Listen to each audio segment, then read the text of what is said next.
찾아오지 않겠지?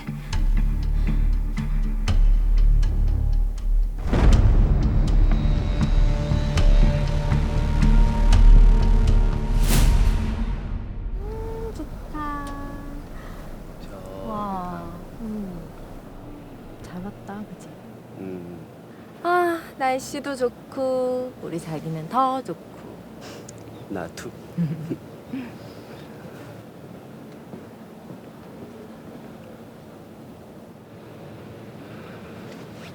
너 응? 방금 저 남자 쳐다봤지?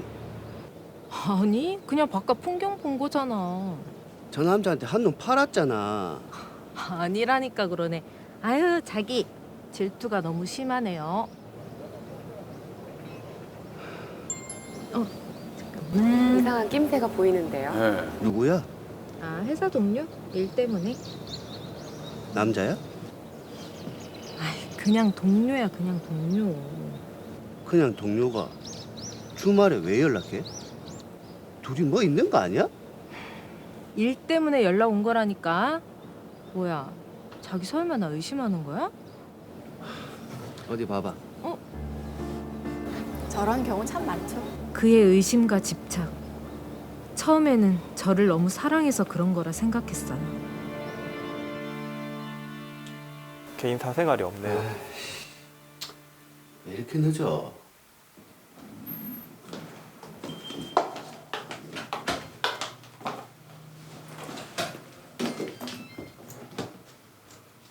야, 왜 이렇게 늦었어?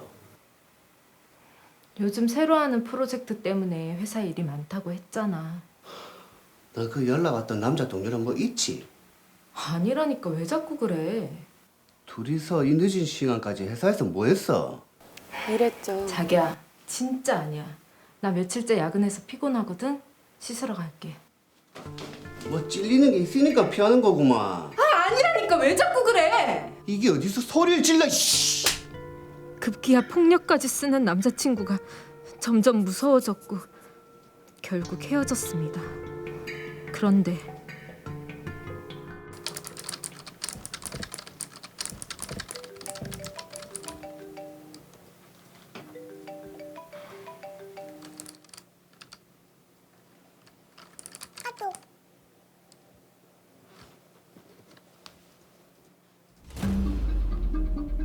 뭐? 우리 집에서? CCTV. 어떡해? 진짜 죽은 거야? 112. 헤어지고 비밀번호를 안 바꿨나 보네요. 예.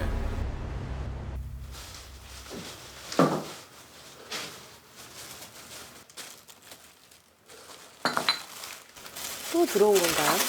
우와. 그런 거. 연락은 안 하고 네가 감히 나를 신고를 해. 내가 어디 물러설 줄 알고. 이 정도면 주거 침입죄 아닙니까? 주거 침입죄도 성립될 것 같습니다. 예.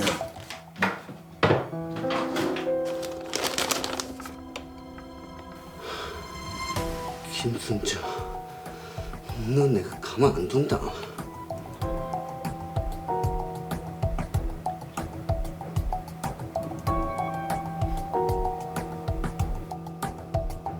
야, 김순정, 전화해라. 어휴, 깜짝이야. 와.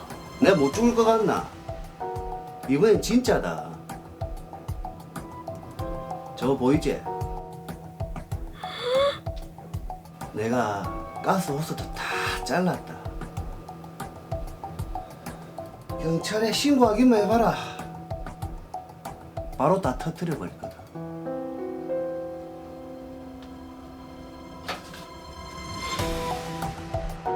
그냥 연락하라고 했을 때 순순히 했어야지. 정말 미친 거 아니야? 아니, 비밀번호도 바꿨는데 어떻게 들어왔지?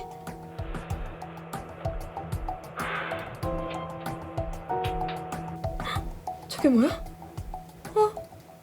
저 라이터. 저거 키면 안 되는데?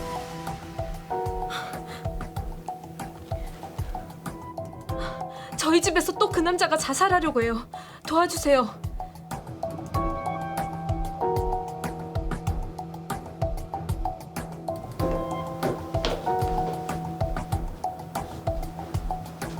박기태 씨, 박기태 씨, 박기태 씨, 함께 서로 갑시다.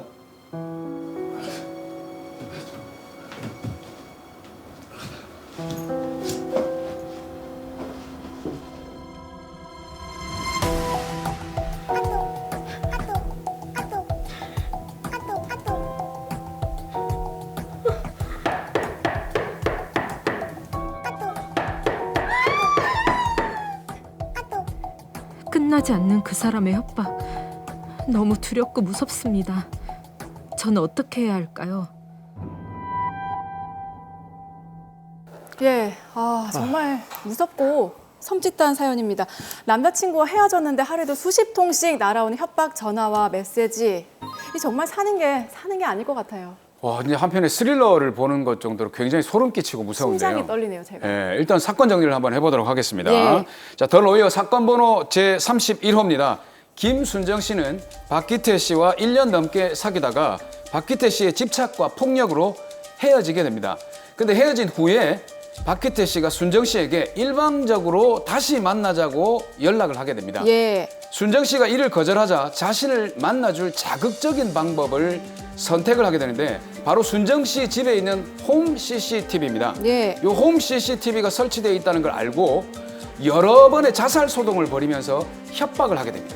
자, 결국 현행범으로 체포가 됐는데 그 상태에서도 협박 메시지를 계속 보내는 거잖아요. 그렇습니다. 이 순정 씨는 물론 가족들의 생명까지 위협을 하면서 협박을 하게 되는데 그야말로 악질이란 말이 제대로 통하는 그런 분인 것 같습니다. 예, 보는 저희도 그런데 당사자는 얼마나 고통스럽고 두렵겠습니까? 이 사건 좀 해결을 해봐야 될 것 같은데요.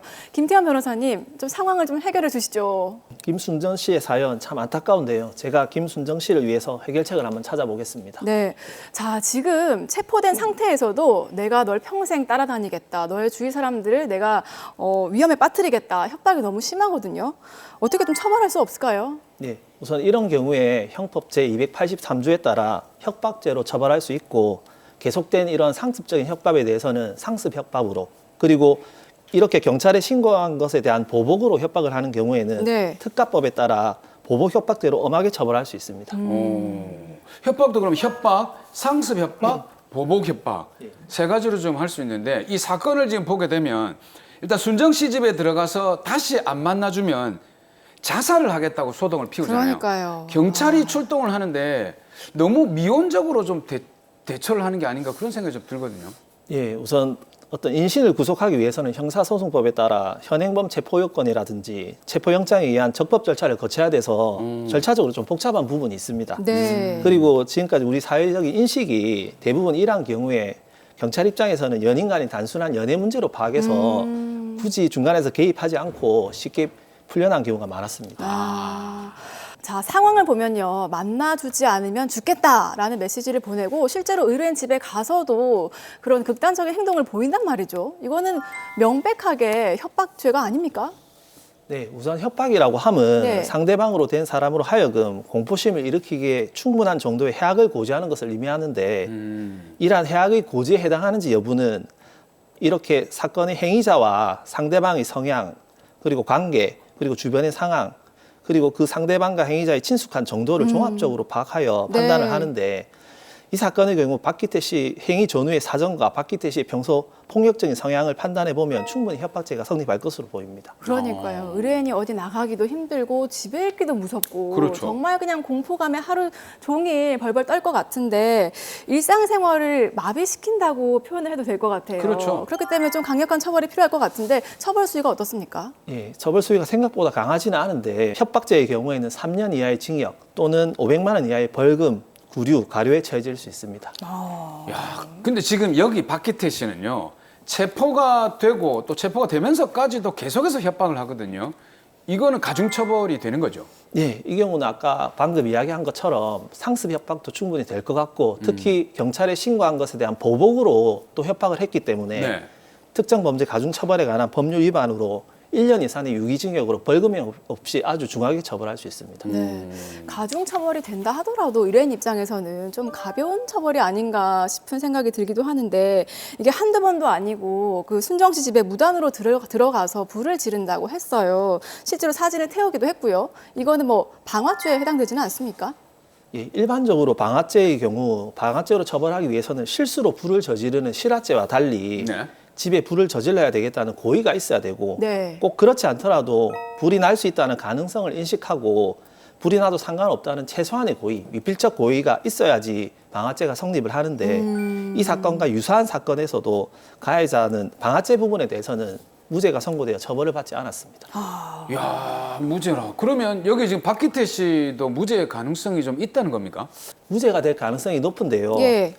제가 조사를 해보니 박기태 씨는 도시가스 밸브를 잠가놓고 가스가 새지 않는지를 다 확인을 하고 사실 겁을 주기 위해서 CCTV를 보여줬고 실제로 사진을 불을 태울 때도 프라이팬을 받쳐놓고 예. 집에 불이 나지 않도록 준비를 한 다음에 불을 붙인 거라서 실제로 불을 저지르겠다는 고의는 없었다고 해서 방화죄로는 처벌되지 않았습니다. 그래서 사실 이 박기태 씨 같은 경우는 불을 저지르겠다는 고의보다는 옛 여인을 다시 만나고 싶다. 내가 연락을 안 하면 이렇게 뭐 자살을 하겠다 이런 협박의 고의가 있었지 불을 저지르겠다는 고의는 없었던 것으로 판단됩니다. 아, 이게 참 근데 겁을 주는 것 치고는 무섭기가 거의 공포영화 수준입니다. 그렇습니다. 네. 자, 의뢰인처럼 전 남자친구나 누군가의 스토킹을 당해서 좀 이렇게 피해를 호소하는 분이 참 많으실 것 같아요. 그렇죠. 제가 조사를 한번 해봤는데 경찰청으로부터 받은 자료에 따르면 2020년 경찰이 받은 스토킹 범죄 신고 건수가 무려 4,515건입니다. 예. 근데 여기서 중요한 거는 해결이 된 거 10%밖에 되지 않습니다. 그러니까 처벌된 게 10%. 네. 일단은 처벌이 왜 이렇게 적은 건지 의문이 드는데요. 저희가 일단 스토킹 범죄에 대해서 먼저 한번 짚어봐야 될 것 같아요. 스토킹이 정확하게 어떤 겁니까? 예, 최근 노원 세 모녀 살해 사건처럼 사회적으로 스토킹이 큰 문제가 되고 있습니다. 네. 우선 스토킹이란 타인의 의사에 반하여 다양한 방법으로 타인에게 공포와 불안을 반복적으로 지속적으로 주는 행위를 말합니다. 야, 근데 일단 여기 보통 이제 조문에 나오는 다양한 방법 하면 구체화 시켜서 좀 알려드려야 되거든요. 좀 구체적으로 말씀해 주시죠. 다양한 방법. 상대방의 의사에 반해서 접근하는 것이라는 게 주로 학교나 뭐 집이나 직장 앞에서 기다리는 경우가 많고요. 네. 또 이동을 하는 동안에 교통수단 내내 또 따라다니는 경우도 있습니다. 네. 그리고 집 앞에 선물을 가져다 놓는 것도 원래는 기분이 좋은 일이잖아요. 그렇죠. 근데 스토커들이 매일매일 앞에 선물을 가져다 놓는다고 생각해 보십시오. 그러면 끔찍하네. 내가 없는 사이에 우리 집 앞에 또 다녀갔구나. 그러면서 이제 그게 공포가 되는 겁니다. 그러네요. 또 선물을 가져다 놓은 거는 또 좋은 일인 것 같은데 사실 또 선물을 준 다음에도 자기 마음대로 되지 않으면 폭행 협박을 또 일삼습니다. 돌변을 하게 되네요. 네, 돌변해서 때렸다가 애원했다가 그렇기 때문에 또 이메일, 전화, 문자, 카톡은 또 정말 빈도수가 높게 보내고요. 비정상적으로 행동하는 것이죠. 그래서 회유를 했다, 협박을 했다가 혼자 난리가 나 있는 경우인데 네. 피해자들은 그와 같은 경우에 불안과 공포심으로 일상생활이 거의 불가능할 정도로 어려움을 호소하고 있습니다. 야, 그러니까요. 벌써 말씀만 들어도 막 네. 불안 장애가 생길 것 같아요. 그러니까 이거 할 수가 없어요, 이 정도면. 자, 앞서 사무장님이 스토킹으로 처벌에 이르는 거는 10% 정도밖에 안 된다고 하셨는데 이 처벌 수위가 어떻습니까? 네, 그동안 폭력 행위가 없는 스토킹은 호객 행위나 노상방뇨와 같은 경범죄로 아주 경하게 처벌되었기 때문에 처벌을 강화하자는 입법 논의가 있었는데요. 올해 4월 20일 제정된 스토킹 처벌법이 국회 본회의를 통과하고 올해 10월 21일부터 시행되게 되었습니다. 예를 들어 상대방의 의사에 반해서 접근하거나 따라다니는 행위, 그리고 주거지의 근처에서 기다리거나 통신 매체를 이용해서 연락하는 행위 등을 지속적, 반복적으로 하는 경우에는 3년 이하의 징역 또는 3천만 원 이하의 벌금에 처하도록 하고 있고요. 네. 흉기 등 위험한 물건을 소지하고 이러한 행위를 했을 때는 5년 이하의 징역 또는 5천만 원 이하의 벌금에 처하게 됩니다. 근데 처음에는 이게 미련이겠거니라고 생각을 하지 누가 스토킹이라고 생각을 합니까? 이게 그럼요. 점점 심해지다 보면 이제 스토킹의 지경까지 이르는 건데 이거를 좀 스토킹 사전에 막을 수 있는 방법이 없을까요? 예, 그 스토킹을 사전에 방지하기 위해서 지금까지 사실 법적 절차가 미비했던 것은 사실인데요. 네. 아까 말씀드렸던 올해 10월경부터 시행될 스토킹 처벌법 제4조에 따르면 사법경찰관은 스토킹 행위가 이렇게 지속적, 반복적으로 행하여질 우려가 있고 스토킹 범죄의 예방을 위하여 긴급을 요하는 경우 네. 스토킹 행위자에 대하여 그 피해자나 그 주거 100m 이내의 접근 금지, 피해자에 대한 전기통신을 이용한 접근 금지와 같은 긴급 응급 조치를 행할 수 있습니다. 네. 야, 그럼 예전보다는 경찰들이 조금 더 적극적으로 대응을 할 수 있게 됐다 이렇게 보면 될 것 같은데, 근데 이게 극중의 김순정 씨는 남자친구가 죄값을 받고 이제 밖에 나왔을 때 보복을 당하지 그렇죠. 않을까라는 걱정이 더 크거든요. 저도 요건 좀 궁금했어요. 어떻게 구할 수 있는 방법이 없을까요? 예, 우선 위협을 가했거나 그럴 우려가 충분한 경우에는 피해자에 대한 접근이나 연락을 금지할 수 있도록 법원에 접근금지 가처분을 신청할 수 있습니다. 그렇다고 접근금지 가처분이 있다고 하더라도 그 경찰관이 그 가해자를 따라서 접근을 하는지를 확인하고 하는 것이 아니기 때문에 네. 그렇죠. 법적으로는 실효적인 방법이 되지 못하고 만약 실제로 그러한 가해 행위가 이루어졌다면 방금 이야기한 것처럼 특가법, 이렇게 중하게 처벌할 수 있는 특가법 등으로 즉시 수사기관에 신고를 하는 게 가장 현명한 방법입니다. 자, 그럼 의뢰인처럼 여러 방법으로 스토킹을 당하고 있다면 어떻게 좀 대처를 하는 게 좋을까요? 수사기관에 뭐 신고를 하는 것도 말씀을 해주셨지만. 예, 스토킹 범죄는 피해자의 일상을 파괴하고 나아가 자기뿐만 아니라 가족, 주변인에게도 정신적, 신체적 피해를 주는 심각한 범죄이기 때문에 이를 인지하였다면 혼자 힘으로 감당하지 마시고 가해자를 직접 대면하기보다는 제3자 전문가의 도움을 받는 게 반드시 필요합니다. 네, 맞습니다. 이렇게 무거운 상황을 혼자 어떻게 감당을 하겠습니까? 그렇죠. 전문가의 도움이 꼭 필요한 부분인 것 같습니다. 자, 그럼 마지막으로 의뢰인에게 좀 명료한 해결책 내려주시죠.